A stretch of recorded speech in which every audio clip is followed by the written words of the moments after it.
오늘 우리에게 주시는 하나님의 말씀은 요한복음 19장 38절에서 40절까지 말씀입니다.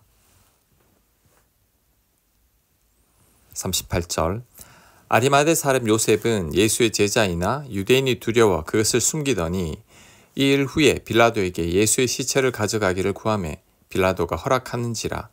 이에 가서 예수의 시체를 가져가니라. 일찍이 예수께 함께 찾아왔던 니고데모도 모략과 침향 섞은 것을 100리트라쯤 33kg 정도 됩니다. 가지고 온지라. 이에 예수의 시체를 가져다가 유대인의 장례 법대로 그 향품과 함께 세마포로 쌌더라. 아멘. 아리마대 요셉은 다른 복음서에 보면 존경받는 공회원이라고 합니다. 공회원이라고 하면 유대 종교 지도자들 중에서 최고위층에 속한 사람입니다.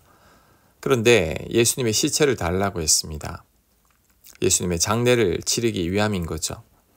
이런 행동은 매우 위험한 행동입니다. 왜냐하면 유대 모든 종교 지도자들은 예수님을 대적하고 죽였습니다. 그런데 아리마대 요셉이 예수님을 위해 장례를 치른다면 유대 종교 지도자들이 가만히 있지 않을 겁니다. 그렇다면 아리마대 요셉은 왜 이리 위험한 행동을 하는 걸까요? 양심에 찔려서일 것입니다. 죄책감 때문일 겁니다. 왜냐하면 아리마대 요셉은 12제자는 아니지만 예수님을 따르는 제자 중 하나였기 때문이죠. 게다가 자신의 지위 정도면 충분히 다른 종교 지도자들을 설득하려고 노력할 수도 있었을 것입니다. 하지만 그렇게 하지 않았습니다. 왜냐하면 두렵기 때문이고 공회원 자리를 그만둬야 할지도 모르기 때문이죠. 그간 자신이 누려왔던 권력과 그에 따른 부와 명예와 여러 가지 혜택들을 다 잃을지도 모릅니다. 그래서 잠잠했던 것입니다. 하지만 그로 인한 죄책감은 피할 수가 없었죠. 결국 예수님의 장례를 치르기 위해서 시신을 달라고 했던 겁니다. 이런 인물이 한 명 더 있죠. 이어지는 니고데모입니다. 그도 예수님이 죽자 모략과 침향 섞은 것을 약 30kg 정도를 가져왔습니다. 니고데모도 아리마대 요셉과 비슷한 종교 지도자인데 예수님을 추종했지만 드러내지는 못했습니다. 요한복음 3장에 그 사실이 잘 나옵니다. 요한복음 3장 1절입니다. 그런데 바리새인 중에 니고데모라 하는 사람이 있으니 유대인의 지도자라. 그가 밤에 예수께 와서 이르되 라삐여 우리가 당신은 하나님께로부터 오신 선생인 줄 아나이다. 아멘. 니고데모가 왜 밤에 찾아왔을까요? 낮에 오면 사람들이 다 알기 때문이죠. 그러면 예수님을 대적하는 종교 지도자들이 가만히 있지 않을 겁니다. 그래서 밤에 예수님을 찾아온 거죠. 이 니고데모도 예수님이 죽고 나자 양심이 찔리고 죄책감에 시달렸습니다. 그래서 모략과 침향으로 예수님의 장례를 치러드린 거죠. 성경에 두 아들 비유가 생각이 납니다.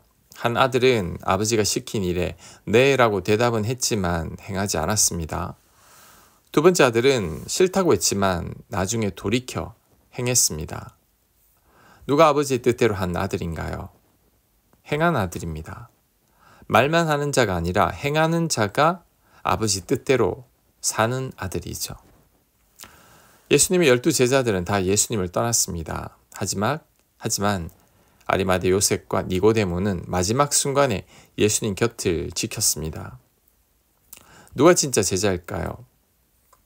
아리마대 요셉과 니고데모가 지금 이 순간은 제자입니다. 예수님께서 운명하신 후에는 아리마대 요셉과 니고데모가 참 제자인 거죠. 지금 이 순간이 중요합니다. 과거에 아무리 신앙생활을 열심히 했다고 해도 지금 신앙생활을 열심히 하고 있지 않다면 아무런 소용이 없습니다. 두 아들 비유에서 말만 하고 행하지 않은 아들과 같은 거죠. 순종은 과거가 아닌 지금 이 순간이어야 합니다. 바울은 남들에게 복음을 다 전파하고 난 후에 자신이 버림을 받을까 두렵다고 했습니다. 자신이 초심을 잃을까 봐 두려웠던 거죠. 끝까지 자신의 믿음을 지키지 못할까 염려했던 겁니다. 신앙생활은 계속해서 우려먹는 곰탕이 아닙니다. 신앙은 날마다 만나를 먹는 거죠. 곰탕은 우려서 먹고 또 먹지만 만나는 그날 바로 먹어야 합니다. 안 그러면 바로 썩어버리기 때문이죠. 마찬가지로 우리는 날마다 하나님을 만나고 날마다 하나님의 만나를 먹어야 합니다. 예전에 만난 하나님으로 지금까지 버티면 안 됩니다. 과거의 신앙을 덜 먹이지 말고 지금 하나님과 가까운 사이 이어야 합니다. 지금 내 믿음이 좋아야 합니다. 아리마대 요셉과 니고데모처럼 지금 내가 예수님 곁에 있어야 합니다. 신앙생활은 바로 지금 이 순간입니다. 아멘. 하나님, 지금 주님과 온전한 관계 속에 있게 하옵소서. 과거의 신앙을 더 이상 언급하지 말고 지금 내가 만난 하나님을 자랑하게 하여 주옵소서. 예수님 이름으로 기도합니다. 아멘.